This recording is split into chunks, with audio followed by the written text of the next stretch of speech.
Meus caros irmãos e amigos, professores e alunos da Escola Bíblica Dominical, pastores e companheiros de ministério, irmãos e irmãs que sempre nos acompanham neste canal, e você que está nos conhecendo hoje, eu saúdo a todos vós com a santa e gloriosa paz do nosso amado Salvador Jesus Cristo.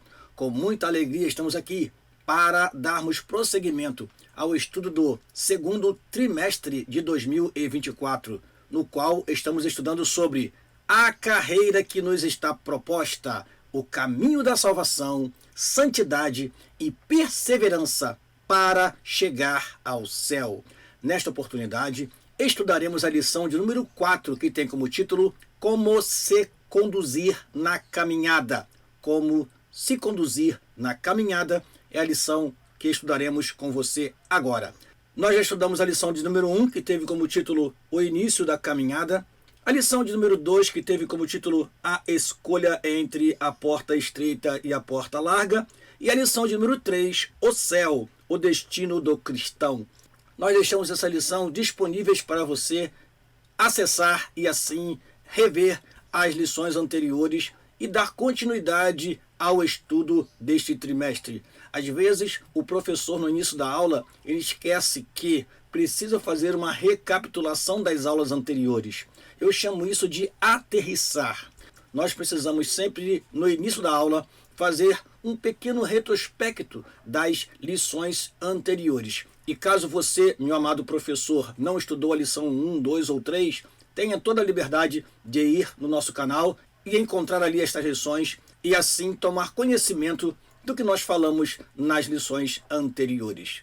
Dito isso, irmãos, eu quero agradecer a todos vocês que estão conosco nesse canal, a você que compartilha as nossas aulas, a você que deixa aí o seu like. Muito obrigado, porque isso faz com que nós alcancemos outras pessoas. Nosso canal é simples, nossa aula também.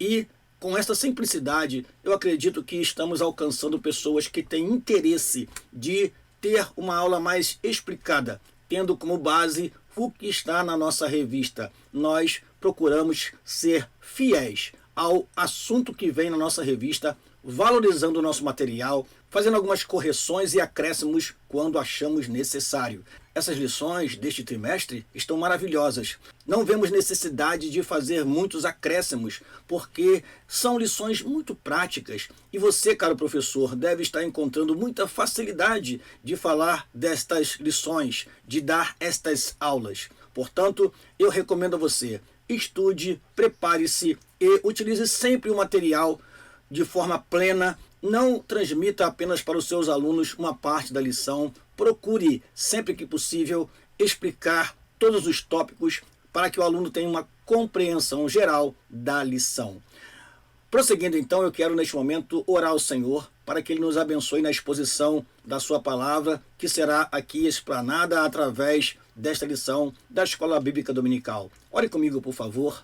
Pai, no nome de Jesus, teu Filho, nós te agradecemos a oportunidade que temos de estar mais uma vez com teus filhos através deste canal, estudando a tua santa palavra, Senhor. Ó Deus, que o teu Espírito nos oriente naquilo que iremos falar e que teus servos possam receber, guardar, praticar e ensinar com fidelidade a tua palavra. Assim oramos e agradecemos. Em nome de Jesus, teu Filho. Amém e amém. Vamos então, irmãos, começar de fato a nossa aula e sempre começamos com o nosso texto áureo. O nosso texto áureo se encontra na carta que o apóstolo Paulo escreveu aos crentes da cidade de Colossos. Nós chamamos essa carta de Carta de Paulo aos Colossenses. Capítulo 4, versículo 5, Colossenses 4, 5, diz assim: Andai com sabedoria para com os que estão de fora, remindo o tempo. Repetindo, andai com sabedoria para com os que estão de fora, remindo o tempo. Nossa verdade prática diz assim: a jornada para o céu deve ser feita com prudência e sabedoria num contexto de oposição à nossa maneira de viver. Nós fizemos duas correções, porque na nossa revista não tem o antes da palavra céu e está faltando a crase após a palavra oposição. Então, lendo novamente, a jornada para o céu deve ser feita com prudência e sabedoria num contexto de oposição à nossa maneira de viver. Prosseguindo, vamos à leitura bíblica em classe, que se encontra na carta que o apóstolo Paulo escreveu aos Efésios, capítulo 5, versículo 15, 16 e 17, que dizem o seguinte: portanto, vede prudentemente como andais, não como nécios, mas como sábios, remindo o tempo, porquanto os dias são maus, pelo que não sejais insensatos, mas entendei qual seja a vontade do Senhor. Vale a pena repetir, esse texto está tão curtinho, vamos ler novamente. Portanto, vede prudentemente como andais, não como nécios, mas como sábios, remindo o tempo, porquanto os dias são maus, pelo que não sejais insensatos, mas entendei qual seja a vontade do Senhor. Prosseguindo, os objetivos da nossa lição são estes. Primeiro, apontar o padrão de conduta cristã descrito na palavra de Deus. Ora, o crente tem um padrão de conduta? Tem sim. Veremos isso na santa palavra de Deus. Segundo objetivo, explicar que a caminhada cristã deve ser conduzida com prudência e sabedoria. E o terceiro objetivo, advertir qual deve ser o comportamento do crente frente aos dias maus. Então, em rápidas palavras, nós vamos estudar sobre o padrão de conduta do crente e ver que esta caminhada exige de nós prudência e sabedoria, e saber que essa prudência e sabedoria está relacionada aos dias que nós vivemos, dias maus, dias de geração perversa. Então, precisamos estar atentos, andar com prudência. Isso nos lembra um louvor da harpa cristã. Com muita prudência eu quero estar, esperando por meu Senhor, e sempre alerta que vigiar, até que venha o meu Salvador. Amém? Vamos ser prudentes, meus amados irmãos. Prosseguindo, vamos à introdução da nossa lição. E sempre neste momento nós lembramos a você para ter em mãos uma canetinha, para ter a revista da Escola Dominical nas mãos e sempre um exemplar da Bíblia Sagrada bem próximo de você, para que você possa acompanhar a lição, ler os versículos que desejar, pode pausar o vídeo e assim conferir, fazer como os crentes de Bereia, conferir nas Escrituras, porque pode ser que tanto na revista como na nossa exposição nós cometamos algum erro, nós erremos em alguma fala, falemos um versículo de modo equivocado, e assim você, com a Bíblia na mão, vai conferir e ver o correto na palavra de Deus. Vamos então à leitura da nossa introdução. E eu repito aqui, faremos a nossa prática de sempre. Percorrer toda a lição, destacando pontos, acrescentando alguns argumentos, fazemos algumas correções se acharmos necessário. Essa é a nossa prática, essa é a prática do nosso canal e das nossas lições. Vamos lá, introdução. Na jornada da vida cristã, falta aí uma vírgula, o Pai Celestial estabelece o padrão de conduta para a vida eterna. Ele sinaliza como podemos agir ao longo desse caminho para o céu. Por isso, como evidência do seu amor e cuidado, preparando tudo para que trilhemos bem o caminho da verdade, o Pai nos corrige em nossa jornada cristã. Por isso, nesta lição, estudaremos a respeito de como devemos nos conduzir pelo caminho que nos leva ao céu. O caminho que nos leva ao céu, nós aprendemos na lição passada, ele é identificado como um caminho apertado. E a porta, uma porta estreita. Ora, um caminho apertado significa que o nosso comportamento, as nossas atitudes são importantíssimas para nos mantermos no caminho. Quando o cristão não tem cuidado com os seus comportamentos, com as suas atitudes, com os seus desejos, com os seus anseios, ele acaba saindo do caminho. O caminho é apertado. Portanto, devemos nos conduzir com sabedoria, com prudência, porque queremos, de fato, chegar ao céu e não ficar pelo meio do caminho e não sair do caminho, se desviar do caminho, Por isso usamos a palavra desviado. Aquele que sai do caminho é alguém que se desvia, é alguém que perde o rumo para o céu. E nós queremos, almejamos chegar ao céu. Portanto, vamos agir com prudência e sabedoria, porque somente assim chegaremos lá. Continuando, vamos então ao primeiro tópico da lição, o padrão de conduta na caminhada cristã. Vamos então ao primeiro item do primeiro tópico, Jesus como nosso padrão de conduta. Antes de analisarmos o texto bíblico de Efésios 5, cabe-nos refletir a respeito de um padrão geral de conduta para fazer a vontade do Pai nessa caminhada cristã. A frase seguinte é uma pergunta que eu destaco em negrito para você, meu caro professor e aluno. Há um padrão que o Senhor Jesus espera de seus discípulos para fazer a vontade de Deus nesta vida? Amados irmãos, nós vivemos um tempo de relativismo onde as pessoas fazem da sua vida o que querem.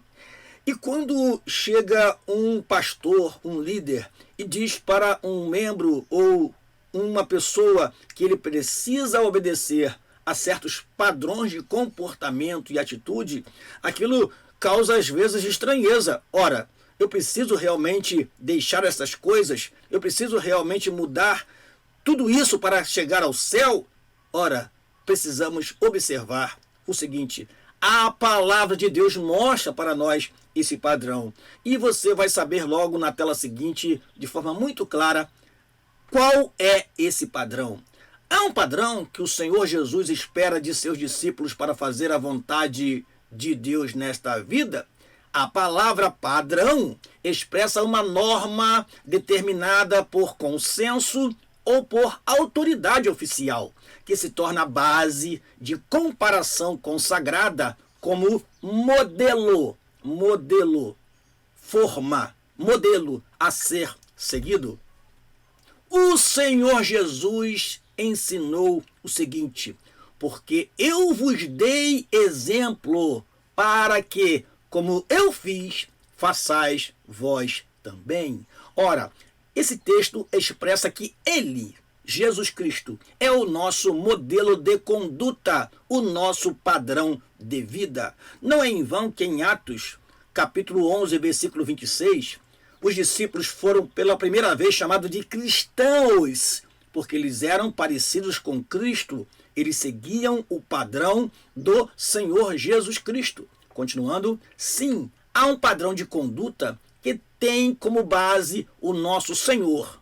E quem deseja fazer a vontade de Deus neste mundo deve olhar para Jesus, o autor e consumador da fé, é o que está na carta aos Hebreus, capítulo 12, versículo 2. Portanto, devemos olhar para Jesus. Ele é a nossa referência de obediência, de submissão. Ele é a nossa referência de pessoa que cumpre a vontade de Deus. Apesar das dificuldades, apesar das dores, Jesus é o nosso padrão.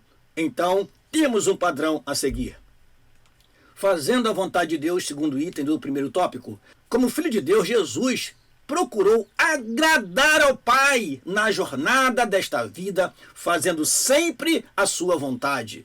Não por acaso nosso Senhor nos incentivou a buscar a vontade do Pai na oração que ele ensinou aos discípulos. Nós a chamamos de oração do Pai Nosso, outros chamam de oração dominical. Ora, se está presente na oração modelo, é porque nós precisamos aprender realmente com Jesus a fazer a vontade do Pai. Continuando, aos olhos humanos parece muito difícil andar no padrão divino de Cristo.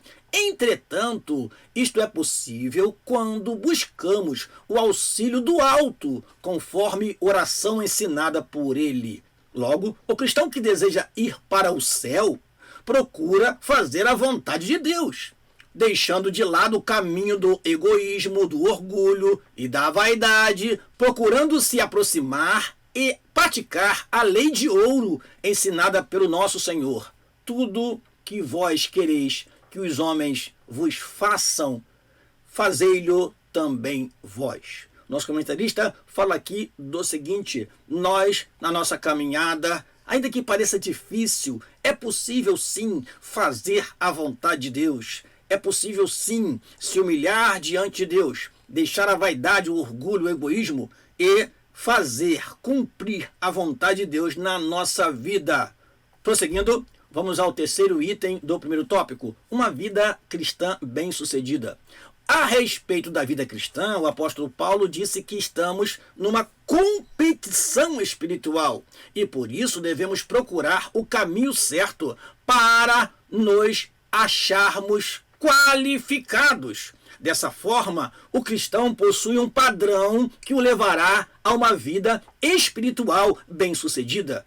Estamos numa batalha espiritual. Estamos num conflito direto com a carne, com o mundo e com o diabo. Todos os dias lutamos contra esses inimigos que serão estudados na próxima lição. Continuando, sabemos que pessoas bem-sucedidas procuram espelhar-se em outras pessoas ilustres, equilibradas e resilientes. Ora, em Cristo Jesus temos esse padrão e modelo. Ele foi resiliente, equilibrado e ilustre até a morte, de modo que o apóstolo Paulo escreveu sobre o nosso Senhor, exortando que o imitássemos.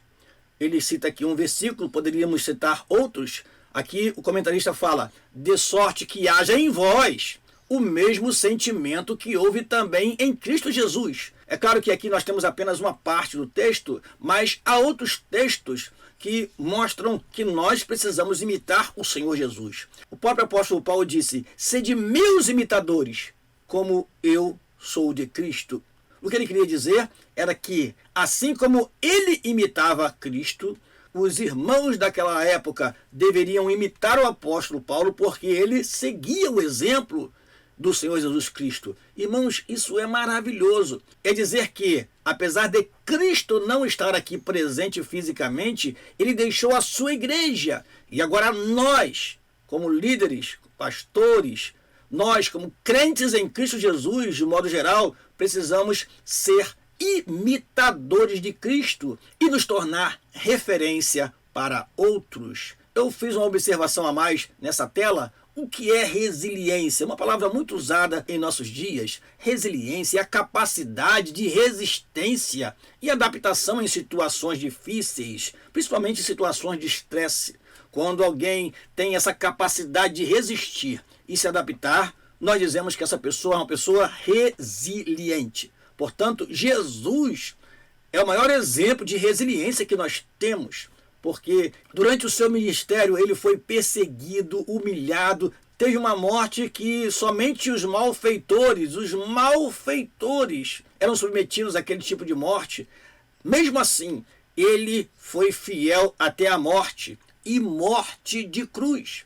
E o texto aos Hebreus capítulo 12 nos mostra isso, porque havia um gozo que lhe estava proposto. Então Jesus não estava olhando aquele momento de sofrimento, ele estava cumprindo o seu propósito e sabia que havia um gozo proposto a ele, que ele retornaria para a sua glória após aquele momento de sofrimento. Assim também o cristão, ele sofre nesta vida sabendo que um dia estará nas mansões celestiais. Paulo disse para Timóteo, sofre as aflições como bom soldado de Cristo. Pedro escreveu em sua carta que nós devemos nos alegrar por ser participante das aflições de Cristo. Então, alegre-se no Senhor, porque, como disse Jesus, no mundo tereis aflições, mas tem de bom ânimo, eu venci o mundo. Certo é que assim como Cristo venceu, nós venceremos e também receberemos a coroa de glória, receberemos a recompensa final quando chegarmos ao céu. Sinopse dessa primeira parte: Jesus é o nosso modelo de conduta, o nosso padrão de vida. Repetindo, Jesus é o nosso modelo de conduta, o nosso padrão de vida. Fazendo a caminhada com prudência e sabedoria é o segundo tópico da lição. Vamos então falar sobre fazendo a caminhada com prudência e sabedoria. Primeiro item do segundo tópico, o que é prudência? Podemos dividir o capítulo 5 da carta aos Efésios em 3 partes. A primeira, a caminhada do cristão em amor. A segunda, uma caminhada sábia. E a terceira, uma trajetória cheia do Espírito Santo. Aqui nos deteremos na segunda parte, que é uma caminhada sábia. Vamos prosseguir? Em Efésios capítulo 5, o apóstolo Paulo ensina a respeito da caminhada do cristão neste mundo. Neste capítulo, a palavra prudência se destaca. Irmãos, temos vários versículos nas epístolas de Paulo que falam sobre o andar.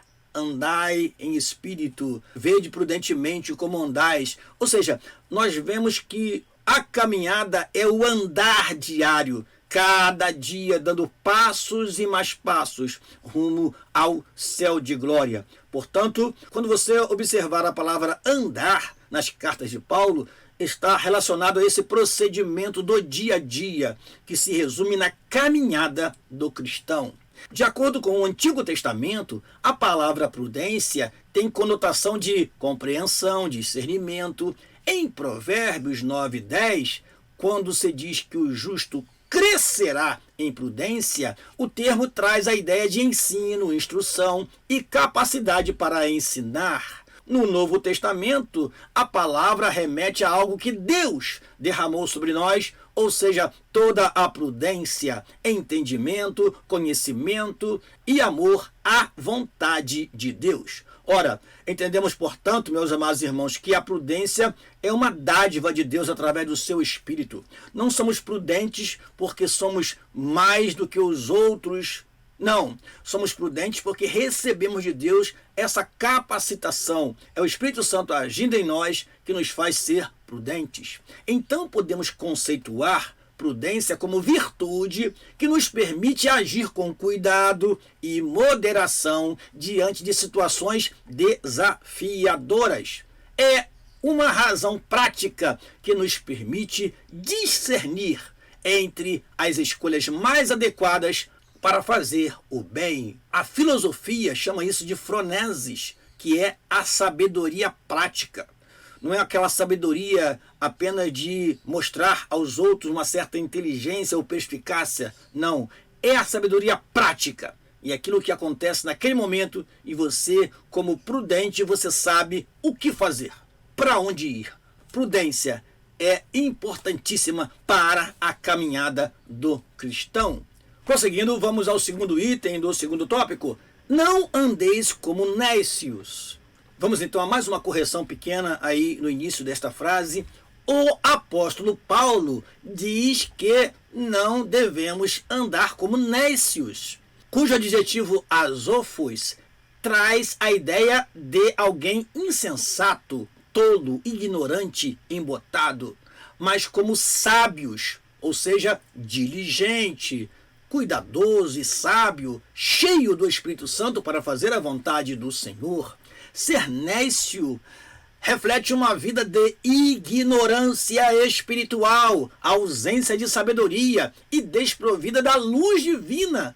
Significa estar imerso numa jornada de pecado e agir sem a luz vinda de Cristo, é agir sem a iluminação do Espírito Santo. Portanto, é fazer as coisas sem pensar nas consequências. Isso é coisa de nécio, não de sábio. Prosseguindo. Por isso, o apelo do apóstolo Paulo para o crente é: vede prudentemente como andais. Em outras palavras, seja prudente.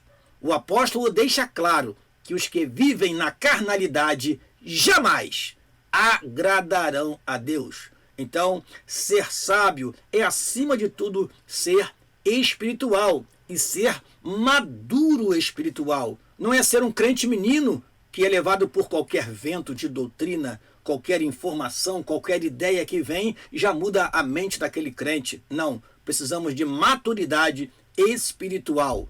Prosseguindo, vamos então para o terceiro item do segundo tópico. Andeis como sábios. O adjetivo que Paulo usa para qualificar quem caminha para o céu é sábio, do grego sofós, uma pessoa hábil, perita. Esse adjetivo descreve, em essência, a vida do cristão dirigida pelo Espírito Santo. Ora, os que andam no Espírito caminham na luz, na santidade e têm sabedoria. Por meio da luz divina que habilita o crente, seu andar é com discernimento. Mais uma pequena correção. A sabedoria realmente o faz distinguir entre o que deve ou não deve fazer. Há um compromisso de jamais voltar à conduta antiga do mundo. Contudo, é relevante compreender que essa sabedoria não é humana, não surge de cursos acadêmicos. Ela é espiritual, vem de cima. Por meio dessa sabedoria, andamos em santidade e nos tornamos semelhantes a Jesus. Quem escreveu sobre a diferença entre a sabedoria mundana e a sabedoria de Deus foi o apóstolo Tiago. E nós podemos ver, não está na nossa revista, mas nós podemos acrescentar este comentário. Está na carta escrita por Tiago, capítulo 3, versículo 13 a 18, diz assim: quem dentre vós é sábio e inteligente, mostre pelo seu bom trato as suas obras em mansidão de sabedoria. Mas se tendes amarga inveja e sentimento faccioso em vosso coração, não vos glorieis, nem mintais contra a verdade. Essa não é a sabedoria que vem do alto, mas é terrena, animal e diabólica. Porque onde há inveja e espírito faccioso, aí há perturbação e toda obra perversa. Mas a sabedoria que vem do alto é primeiramente pura, depois pacífica, moderada, tratável, cheia de misericórdia e de bons frutos, sem parcialidade e sem hipocrisia. Ora, o fruto da justiça semeia-se na paz para os que exercitam a paz. Sinopse dessa segunda parte: a sabedoria no crente o faz discernir entre o que fazer ou não fazer. Nós temos uma sugestão que seria: a sabedoria do crente o faz discernir entre o que deve ou não fazer. Então, precisamos ser sábios para discernir entre o certo e o errado. Isso se chama procedimento ético. Saber o que fazer, o que não fazer. Vamos então à terceira parte da lição, ao terceiro tópico da nossa lição: vencendo os dias maus. Prosseguindo, remindo o tempo é o primeiro item do terceiro tópico.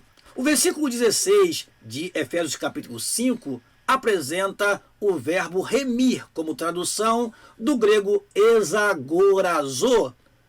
Ele possui dois sentidos. Isso que é o mais importante. Remir, resgatar do poder de outro pelo pagamento de um preço. Isso é remir. E também comprar para uso próprio. Então, tem esses dois sentidos. Eu resgatar aquilo que está na mão do outro, pagando um preço, ou comprar algo para meu uso próprio. Então podemos dizer que remir é uma expressão usada para se referir à sabedoria dos compradores que esperam o momento certo para comprar, de acordo com o melhor preço oferecido pelo mercado. Ou seja, não é precipitando-se, comprando sem fazer cálculos, sem fazer projeção, sem fazer análise, sem comparar preço, sem esperar o momento certo, sem esperar as promoções. Aquele momento em que o preço cai e você então pode adquirir aquele produto em maior quantidade.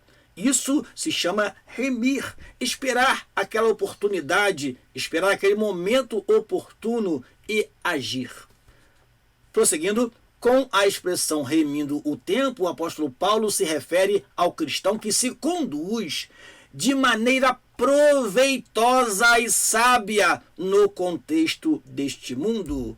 Prosseguindo, o segundo item do terceiro tópico: remindo o tempo e a volta do Senhor. Quando se falava a respeito de remir o tempo entre os cristãos primitivos, estes tinham em mente a iminência da volta ou da segunda vinda do Senhor Jesus, ou seja, esse esperado acontecimento poderia acontecer a qualquer momento. Por isso, os cristãos eram incentivados a procurar sabiamente fazer o quê?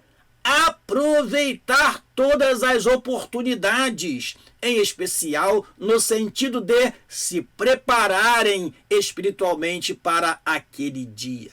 Era aproveitar cada momento e consagrar a vida. Era aproveitar cada momento e se preparar ainda mais para se encontrar com o seu Senhor. Prosseguindo, assim, a perspectiva da iminente volta do nosso Senhor faz com que não percamos tempo com coisas banais. Antes, nos exorta a viver de maneira sábia, santa e piedosa, pois o Senhor Jesus pode voltar a qualquer momento.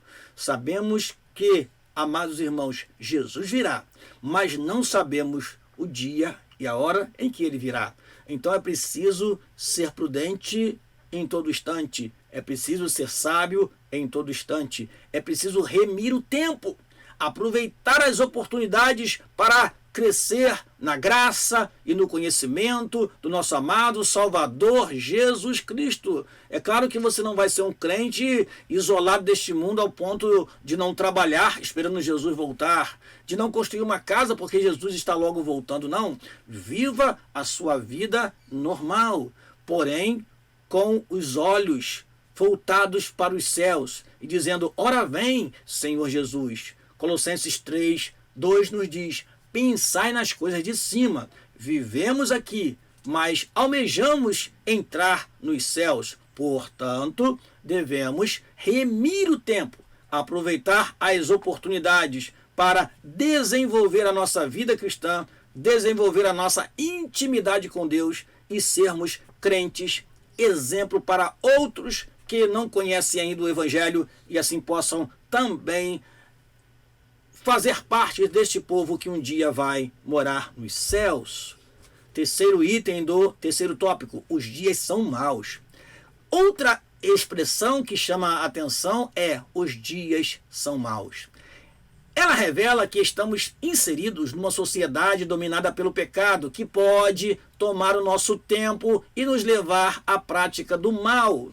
Não podemos nos conformar com essa possibilidade. Não podemos ser insensatos a tal ponto, mas entender qual seja a vontade de Deus. Os dias são maus, os tempos são difíceis, as trevas querem dominar o mundo de uma forma severa, mas nós temos a luz de Cristo e não devemos nos contaminar com as coisas deste mundo e perder aquilo que é principal na nossa vida, que é o cumprimento da vontade de Deus. Desse modo, a vontade de Deus tem a ver com, como cristãos, aproveitamos o tempo para fortalecer nossa vida espiritual, praticar o bem para com os outros, ler a Bíblia, orar, se consagrar e congregar.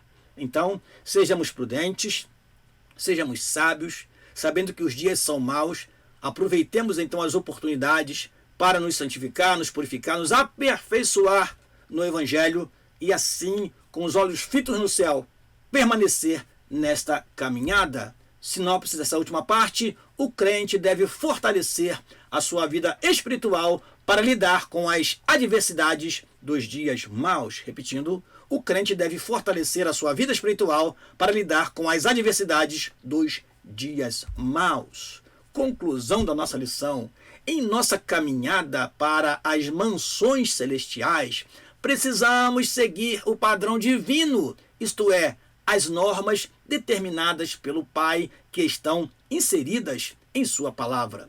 É preciso viver sábia e prudentemente, aproveitando bem as oportunidades de fazer o bem e não deixarmos-nos dominar pelos dias maus, na certeza de que a vinda do Senhor se aproxima e isso nos incentiva de maneira santa. Amém. Sejamos, pois, prudentes, andemos como sábios, no caminho que nos leva ao céu. Eu quero terminar esta aula convidando você para a quinta lição, na qual estudaremos sobre os inimigos do cristão. Eu espero você aqui. Estaremos aqui juntos na semana que vem, se assim o Senhor nos permitir. E eu termino esta aula agradecendo a você que tem assistido e compartilhado as aulas que deixamos neste canal. Deus possa te abençoar, meu amado irmão e irmã. Caro professor, desenvolva a sua aula e leve para a classe uma aula trabalhada, estudada. Não deixe de ler a revista, de fazer anotações, de estar atento às colocações dos alunos. Deixe-os participar da lição, deixe-os participar de forma ativa para que haja crescimento e edificação espiritual de todos os que participarem da sua aula. Aqui se despede o seu amigo pastor Daniel Rosa Dutra. Até a semana que vem, em nome de Jesus. Amém e amém.